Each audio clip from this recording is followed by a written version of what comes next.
There's a quiet lie sitting at the center of planning for a spouse's death. It doesn't scream. It doesn't look dangerous. In fact, it often comes dressed as love, caution, and we'll sort that out later. One quick thing before we dive in. If you're not subscribed, hit that button now. I think you'll want to stick around for what comes next. The real question isn't how much your family owns. It's whether the right assets are in the right place before one life suddenly becomes one survivor's life.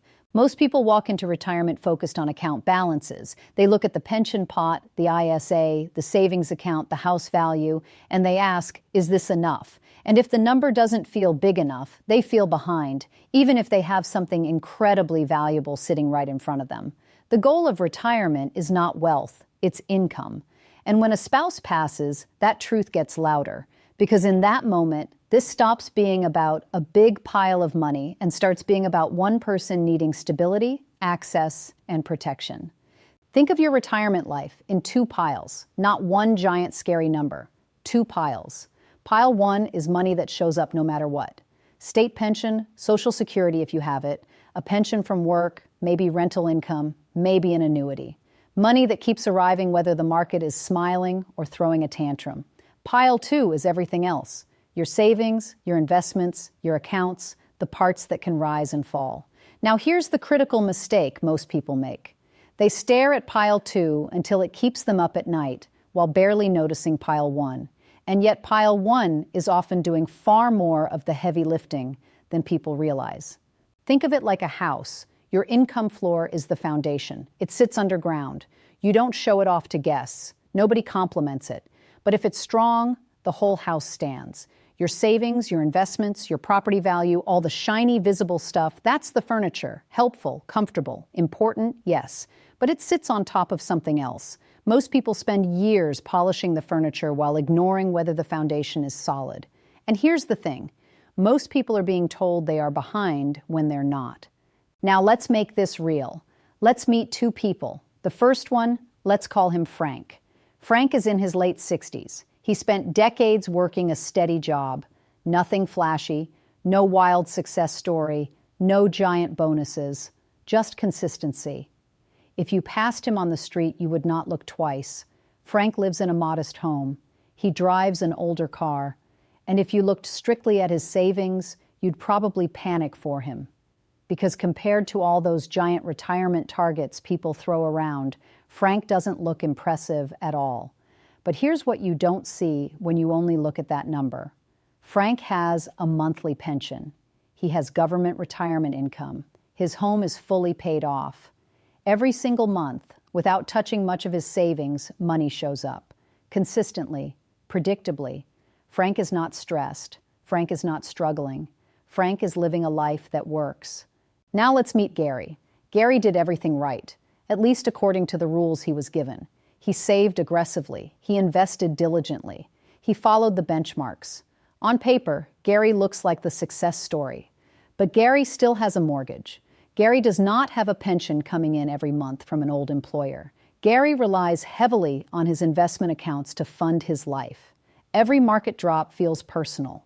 Every bad quarter feels like a threat. Gary has more money than Frank, but less peace. It's not about who has more saved. It's about who has more certainty. And that matters even more when one spouse dies. Because the survivor does not inherit peace automatically. They inherit a system, forms, titles, beneficiaries, access rules, tax rules, frozen thresholds, hidden traps, quiet delays. The invisible asset is not just the money, it's the structure around the money. Here's a question. If you had to choose between more money or more certainty, which would it be? Keep that in your head as we go. Now listen. In the UK, a lot of couples assume the problem will solve itself because assets left to a spouse are often free of inheritance tax at the first death. And yes, that can be true. That part sounds comforting. It sounds like protection. But sometimes that comfort quietly erodes good planning. Because what people miss is this. If everything simply rolls over to the surviving spouse, you can end up concentrating more of the estate into one future taxable estate later on. One person, one later death, one larger target. And if nobody cleaned up the paperwork before that first death, The surviving spouse may lose options they can never get back. Imagine walking onto a car lot. Every vehicle has a sticker price. Big, bold, official, intimidating. It looks final. But if you've ever bought a car, you already know the truth. Almost nobody pays the sticker. There are discounts, trade-ins, timing advantages, negotiation room. The sticker exists to anchor you, to make you feel like anything below it is a bargain. Retirement works the same way. The giant number you keep hearing, the magic amount you supposedly need before you can breathe, that's often just the sticker price. It ignores pensions. It ignores paid-off housing. It ignores spouse benefits. It ignores how much of your life is already covered before you touch a single investment account. And the same quiet lie shows up in estate planning. People hear that inheritance tax is 40%, and they either panic too early or relax too early. They panic because the number sounds brutal, or they relax because they think we're married, so it's fine. But here's where it gets real. It is not just about the rate. It is about what gets counted, what gets transferred, what is documented, and what is left messy until the one person who knew where everything was is no longer here. Think of your government retirement benefit like a faucet. Whether in your head you call it state pension, Social Security, or simply the monthly income you earned over a lifetime, the idea is the same. You spent years building pressure in the pipe. Every contribution added to it. When you turn the faucet on, the water starts flowing. Wait longer, and the monthly flow can be stronger. Turn it on earlier, and the flow can be lighter. But here's the part people miss. The faucet is there to support your life, not to win a contest. The question isn't what's the best age, it's what's the best decision for your life right now. That same thinking belongs in spouse planning. The real goal is not to die with the neatest spreadsheet. The goal is to leave the surviving spouse with a strong floor, easy access, and fewer tax surprises. So let's talk about the 4 assets people need to think about moving, fixing, or restructuring before a spouse passes. The first one is pension money, and not just the pot itself. I mean the beneficiary form, because the pension is not just an account, it's a suitcase with a label on it. If the label is wrong, missing, or out of date, that suitcase may not go where you thought it would. A shocking number of people still have an ex-partner on file, no nomination at all, or a vague assumption that my will handles that. Sometimes it does not. And this matters even more now because the rules around unused pension funds are changing. A quiet planning advantage that many families relied on is being narrowed. So if your spouse is alive and you still have time, do not assume the pension paperwork is fine. Open it, read it, confirm it. And if you're thinking, I'll leave the pension untouched because that's the best asset to pass on, be careful. That used to be a much simpler idea than it is now. The system is changing because pensions were increasingly being used as wealth transfer vehicles instead of retirement income tools. That means what looked like an invisible asset may become much more visible to HMRC than families expected. The 2026 warning is really this. Don't drift through another year assuming old planning still works, just because it worked before. The second asset is the family home. And I don't just mean the value of it. I mean how it is owned, what the will says about it, and who it ultimately passes to. Think of the house like a bridge. If it is built correctly, it carries value from one generation to the next with less strain. If it is built badly, it becomes a traffic jam. A lot of people assume the house goes to my spouse and then to the kids. Simple. Sometimes yes, sometimes not. If the surviving spouse later owns the whole thing, plus the investments, plus the savings, plus maybe a pension that is now more exposed, that bridge can quietly become a bottleneck. And if the plan does not preserve the ability to use residence allowances properly, the tax bill later can be far heavier than people expected. The third asset is cash and investment accounts outside the pension. Think of these like oxygen tanks. They are there to give the survivor breathing room. But if they are in one name only, hard to access, scattered across old platforms, or tied up in a system the surviving spouse does not understand, that breathing room can disappear fast. I have seen couples with solid net worth and terrible access. Money existed. Peace did not. That is a real problem, especially in the first months after a death, when grief is high and simple tasks feel hard. The fourth asset is life insurance and death benefits. This is the one people think they handled because they bought the policy. But buying it is not the same as structuring it well. Think of life insurance like an umbrella. It is supposed to open the moment the storm starts. But if the umbrella is still in the packaging, or worse, stored in the wrong place, it does not help you when the rain hits. Some policies swell the estate if they are not arranged properly. Some pay out slowly. Some create confusion over who gets what. If the whole point was to create fast liquidity for the surviving spouse or the children, then the structure matters just as much as the premium. Let me ask you something. Do you know what your monthly income will actually look like when you retire or after one of you is gone? Be honest with yourself, because this is where the emotional part kicks in. Numbers matter, but how you feel about those numbers, that matters just as much. A widow or widower can be worth a lot on paper and still feel trapped. Why? Because some of the income disappears. Some expenses stay exactly the same. Some expenses slowly raise. Utilities do not care that someone died. Council tax may shift, but food, insurance, repairs, transport, and care costs do not vanish. And health costs, home maintenance, and help around the house can quietly chip away at what looked like a comfortable plan. Inflation is the silent eroder here. It does not usually arrive in a dramatic speech. It creeps, it nudges, it quietly raises the cost of the ordinary things. A grocery bill, a boiler repair. The holiday you thought would cost one thing and now costs something else. Some people assume their guaranteed income will handle all of that because it has annual increases. And those adjustments do help, but they are not magic. Cost of living increases soften the blow. They do not erase it. It's not pessimism, it's realism. And in this case, realism isn't negative. It's empowering. There's another quiet fear people don't talk about enough, the fear of spending after a spouse dies. Even when the surviving spouse has enough, they can feel guilty touching the money, as if spending it means something is going wrong, as if using the plan is failing the plan. That feeling silently erodes quality of life. Suddenly, they skip the trip, delay the repair, avoid the dentist, stop the hobbies, not because they are broke, but because they lost certainty. And sequence of returns risk makes this worse. That phrase sounds technical, so let me make it simple. Imagine you are carrying buckets of water down a hill. If the path is smooth in the early part, you can keep going. If the path is rough and you spill a lot at the start, the rest of the journey gets much harder. That is what happens when the market falls early in retirement, and you are pulling money out at the same time. If one spouse dies during or right before one of those rough stretches, the survivor may be forced to sell investments at bad prices just to fund ordinary life. That's why a strong income floor matters so much. It is not flashy, but it gives you time, and time is powerful. What do you think? Are most people actually behind on retirement, or are they just measuring it wrong? Now let's talk about the spouse scenario almost nobody wants to discuss. One partner passes.